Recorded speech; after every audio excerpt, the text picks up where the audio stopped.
तो हेलो मेरे nursing officers. आज हम देखेंगे कि एचआई का रेट कैसे निकालना होता है। बहुत ही इंपॉर्टेंट टॉपिक है। जैसे कि हर एचआईसी मीटिंग में, हॉस्पिटल्स में, हर मीटिंग में इन्फेक्शन कंट्रोल नर्स को रिप्रेजेंट करना होता है कि हर मंथली एचआई का कितना रेट हुआ है, कितना रेट आया है। जैसे एचआई में क्या क्या इंक्लूड होता है, एसएसआई, कॉटी, क्लैप्सी एंड वैप। जो एचआई होता है उसको हम बोलते हैं हॉस्पिटल एक्वायर्ड इन्फेक्शन, माने कि जो हॉस्पिटल्स ने पेशेंट को इन्फेक्शन दिया हुआ है, जिसके टाइप्स होते हैं एसएसआई, कॉटी, क्लैप्सी एंड वैप। इतना तो समझ में आ गया। हम कुछ जनरल इंट्रोडक्शन देखेंगे, उसके बाद हम रेट कैसे निकालते हैं वो देखेंगे। कुछ फार्मूलाज होते हैं जो यूज करके हम रेट निकालते हैं। जैसे कि देखिए what is HI, hospital acquired infections. Hospital acquired infections कब बोलते हैं हम, जबकि कोई पेशेंट हॉस्पिटल्स में एडमिट होता है। एडमिट होने के बाद 48 आवर्स के बाद उसको जो इन्फेक्शंस क्रिएट होता है, जो इन्फेक्शंस होता है पेशेंट्स को, जैसे कि फॉर एग्जांपल अगर पेशेंट कल एडमिट होने के लिए आ गया, उसके बाद 2 दिन के बाद उसको फीवर आना चालू हो गया। At the time of admission fever नहीं था, कुछ सिम्टम्स नहीं थे, पर एडमिट होने के 48 आवर्स बाद उसको फीवर आना चालू हुआ, तो उसको हम क्या बोलेंगे, हॉस्पिटल एक्वायर्ड इन्फेक्शन, क्योंकि हॉस्पिटल्स ने उसको इन्फेक्शन दिया हुआ है, वो खुद लेके नहीं आया था। अब जैसे कि हॉस्पिटल एक्वायर्ड इन्फेक्शन हम कब बोलेंगे, कि हमने कोई डिवाइस जो है, मेडिकल डिवाइस पेशेंट्स के बॉडी में इंट्रोड्यूस किया। अब कौन से मेडिकल डिवाइस हो सकते हैं, जैसे कि आप कैथेटर देख सकते हो, फॉलिस कैथेटर हो गया, सेंट्रल लाइन हो गई, या फिर कोई ड्रेसिंग कर दी पेशेंट की, या फिर सूचर्स हो गए। ये सारी चीज़ें हमने पेशेंट्स को जब अप्लाई की है, जब पेशेंट में इंट्रोड्यूस की है, तब जाके उस पेशेंट को 48 आवर्स के बाद, माने 2 दिन के बाद इन्फेक्शन हुआ है, उसको हम बोलेंगे हॉस्पिटल एक्वायर्ड इन्फेक्शन। ये तो क्लियर हो गया। उसके बाद देखिए, जो कॉमनली एचआई होते हैं हॉस्पिटल एक्वायर्ड इन्फेक्शन, वो क्या क्या होते हैं, एसएसआई, कॉटी, क्लैप्सी एंड वेप। इसका हम रेट निकाल के रिप्रेजेंट करते हैं सारे मीटिंग्स में। हॉस्पिटल्स में जो जो मीटिंग होती है उसमें रिप्रेजेंट करते हैं। मंथ्स एंडिंग में भी होता है, या फिर बोलते हैं कि क्वार्टरली भी होता है, 3 मंथ्स में भी होता है, 6 मंथ में भी होता है, ईयरली भी होता है। वो डिपेंड करते हैं हॉस्पिटल्स के अवेबिलिटी ऑफ द स्टाफ्स की, कि कब कब सारे स्टाफ मिलके इस पे मीटिंग्स कंडक्ट करते हैं। तो ये क्लियर हो गया आपको हॉस्पिटल एक्वायर्ड इन्फेक्शंस क्या होता है, उसके क्या क्या टाइप्स होती है। अब देखिए ये क्यों इम्पोर्टेंट होता है, जैसे कि इन्फेक्शन कंट्रोल नर्स के लिए, या फिर सारे लिंक नर्स के लिए, या फिर सारे हेल्थ केयर मेंबर्स के लिए क्यों इम्पोर्टेंट होता है। It helps to identify the infection trend. अब इसका क्या मतलब होता है कि ट्रेंड माने, जैसे कि हॉस्पिटल्स में कुछ डेटा हमने रिप्रेजेंट करना है, और उसमें हमने रेट्स में देखा है कि यूरिनरी कैथेटर इन्फेक्शन हमारे इसमें ज़्यादा हो रहा है पेशेंट्स को। तो क्यों ज़्यादा हो रहा है, जैसे कि कॉमनली क्या होता है, इकोलाई प्रेजेंट होता है, जो कि इकोलाई का जो है स्प्रेड, या फिर स्टाफ जो होता है वो सही तरीके से स्टेराइल प्रोसीजर नहीं कर पा रहा है, या फिर स्टाफ नर्स जो होती है वो, या फिर डॉक्टर्स जो केयर देते हैं पेशेंट्स को, उसमें कहीं ना कहीं कुछ तो गैप या फिर कुछ तो आ गया है, जिसकी वजह से हमने पेशेंट्स को इन्फेक्शन हमारी तरफ से पेशेंट्स को जा रहा है, तो वो आइडेंटिफाई करने में बहुत हेल्प होता है। जैसे कि उसके बाद देखिए effectiveness of the infection control practices. जो भी इन्फेक्शन कंट्रोल प्रैक्टिसेस है, जैसे कि फॉर एग्जांपल आपको हर प्रोसीजर, स्टेराइल प्रोसीजर या फिर पेशेंट को हाथ लगाने से पहले आपको हाथ धोना होता है, हैंड हाइजीन करना होता है, हैंड वॉश करना होता है, स्टेरिलियम लेना होता है, ये होते ही कुछ तो, या फिर PPE kit, personal protective equipment, mask, gown, जो भी होता है वो यूज करना होता है। इसको हम इन्फेक्शन कंट्रोल प्रैक्टिसेस बोलते हैं। वो कितने हद तक जो स्टाफ नर्स है या फिर डॉक्टर से, हेल्थ वर्कर से वो इम्प्लीमेंट कर रहे हैं, वो सारा दिख के आता है रेट्स में। अब देखिए guide staff education and resources allocations. जैसे कि स्टाफ को अगर ये चेयर रेट ज़्यादा आ रहा है हॉस्पिटल्स में, हॉस्पिटल एक्वायर्ड इन्फेक्शन रेट ज़्यादा आ रहा है, तो हमको स्टाफ को, सारे हेल्थ केयर वर्कर स्टाफ को एजुकेशन देना बहुत मैंडेटरी करना, तो वैसे ही मैंडेटरी होता है, पर और ज़्यादा उसमें फोकस किया जाता है, जैसे कि वो प्रोसीजर जो है वो इम्प्लीमेंट करे, जो आईपीसी प्रैक्टिसेस है। अब देखिए improve the patient outcome and reduce the cost. Patient का जो भी आउटकम है, जो भी पेशेंट्स रिकवरी रेट होता है, वो सही तरीके से हो, और पेशेंट का जो है खर्चा बच जाए। इसको हम इस तरह से ले सकते हैं, अगर कोई पेशेंट को हमने इन्फेक्शन दे दिया, जो पेशेंट को इन्फेक्शन दे दिया, वो तो माने 2 या 3 दिन के लिए एडमिट होने के लिए आ गया, पर अब वो इन्फेक्टेड है, उसको फीवर है, तो वो नहीं जा पाएगा, अल्टीमेटली उसका कॉस्ट बढ़ जाएगा। तो यही इंपॉर्टेंट पॉइंट्स है जो कि हॉस्पिटल एक्वायर्ड इन्फेक्शन रेट्स निकालने में आपको हेल्प करता है। आप देखिए ये सेस है जो कि फर्स्ट हॉस्पिटल एक्वायर्ड इन्फेक्शन है, सर्जिकल साइड इन्फेक्शन, जिसमें क्या आता है कि infection occurs with in 30 days of surgery और 90 days if implanted use. Implanted माने जो कि नी रिप्लेसमेंट हो गया या फिर जो भी लार्ज लार्ज सर्जरी हो गया, उसको हम एस एस आई कब तक कंसिडर करते हैं, 90 days तक। अगर स्मॉल सर्जरी हुआ तो 30 days तक करते हैं। उसका क्या क्या टाइप होता है एस एस आई का, सुपरफिशियल, डीप, ऑर्गन स्पेस, ये सारे इसके टाइप्स होते हैं। तो उसका फॉर्मूला देखेंगे आप एस एस आई कैसे निकालते हैं। तो उसका है एस एस आई का रेट जो है वो हर बार परसेंटाइल में आता है, क्योंकि मल्टीप्लाई बाय 100 है। ये कभी भी ध्यान रखना है, मल्टीप्लाई बाय 100 होता है। और जो भी बाकी की एच ए आई है वो मल्टीप्लाई बाय थाउजेंड्स होते हैं। ये अकेला एस एस आई है जो परसेंटाइल में आता है। अब जैसे कि देखिए क्या फॉर्मूला है, number of surgical side infection upon total number of surgical procedures multiply by 100। ये फॉर्मूला हम यूज करते हैं। अब जैसे कि एग्जांपल देखते हैं, if 5 patients develop surgical side infection out of 200 surgery. अगर कोई भी हॉस्पिटल से उसमें हमने देखा कि 5 पेशेंट को सर्जिकल साइड इन्फेक्शन हो गया है।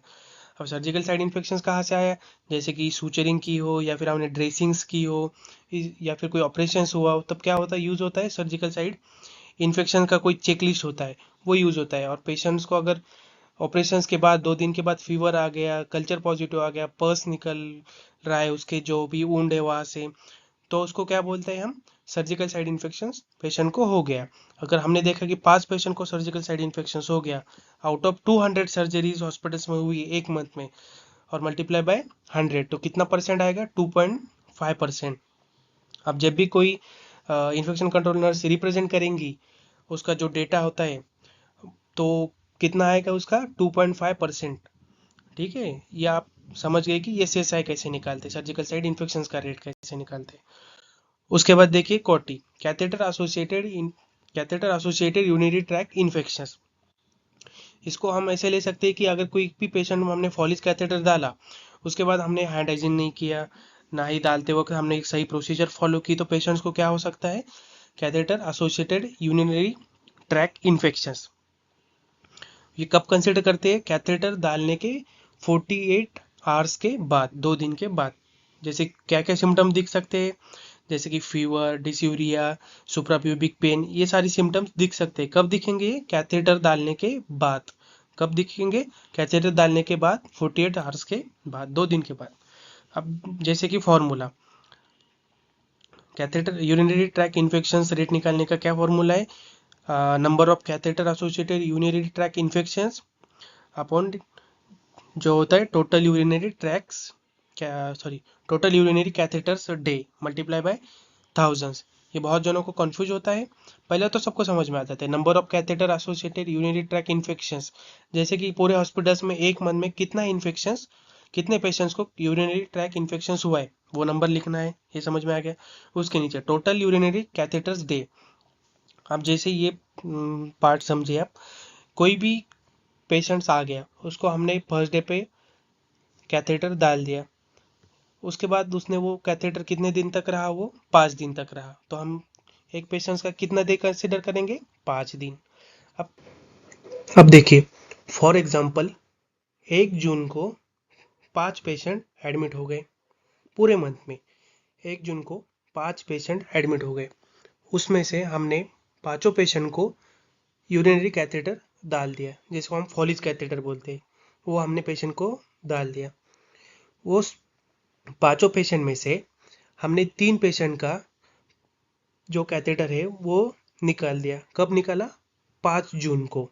1 जून को सबको डाला था, उसमें से आउट ऑफ 3 मेंबर्स में 3 पेशेंट में से हमने 3 पेशेंट का निकाल दिया। 5 पेशेंट में से 3 पेशेंट का 5 तारीख को निकाल दिया। और अब बचे कितने, 2 मेंबर्स। अब 2 मेंबर्स का कब निकाला हमने, 9 जून को। सही है, इतना क्लियर है, मैं फिर से बताता हूँ। सारे पेशेंट्स में जो 5 पेशेंट एडमिट हुए हमारे 1 तारीख को, 1 जून को, उसमें से 5 ही पेशेंट को हमने यूरिनरी कैथेटर डाल दिया, फॉलिस कैथेटर। उसमें से 5 में से 3 का जो कैथेटर है हमने 5 तारीख को, 5 जून को निकाल दिया। तो कितना डे हुआ? हर पेशेंट का हमको अलग अलग काउंट करना है। जो पहला पेशेंट है उसका 5 दिन हुआ, दूसरा पेशेंट है उसका 5 दिन हुआ, तीसरा पेशेंट है उसका भी 5 दिन हुआ। तो टोटल कितना डे हुआ यूरिनरी कैथेटर डे? 15। और कितने बचे थे हमारे पास? 2। वो 2 का हमने कब निकाला? 9 जून को। 9 जून को निकाला, मतलब वो 2 का कैलकुलेट कैसे होगा? 9 + 9। हर पेशेंट का अलग अलग पकड़ना है, एक ही नहीं पकड़ना है। 9 + 9 18। अब 15 + 18 कितना हुआ? 33 यूरिनरी कैथेटर्स डे। समझे? तो ये यूरिनरी कैथेटर्स डे ऐसे कैलकुलेट होता है। हर पेशेंट को कंबाइन नहीं करना है। एक पेशेंट को अगर 10 भी पेशेंट हुआ है तो अलग अलग पकड़ना है। उसमें से 10 पेशेंट में भी यूरिनरी कैथेटर डाल दिया तो एक पेशेंट को 5 दिन तक चला वो यूरिनरी कैथेटर, या फिर 10 ही पेशेंट को 5 दिन चला होगा, फिर 5 दिन में 10 पेशेंट का निकाल दिया होगा, तो वो 5-5 दिन अलग अलग पकड़, सॉरी, 5 + 5 + 5 कब तक? 10 तक सारे मिला लेने हैं उसको। तो कितना हो गया वो 5-5 मिला के? 50। तो क्या आएगा टोटल यूरिनरी कैथेटर्स डे? कितने आएंगे? 50 आएंगे। इस तरीके से। तो आपको आई होप समझ में आ गया।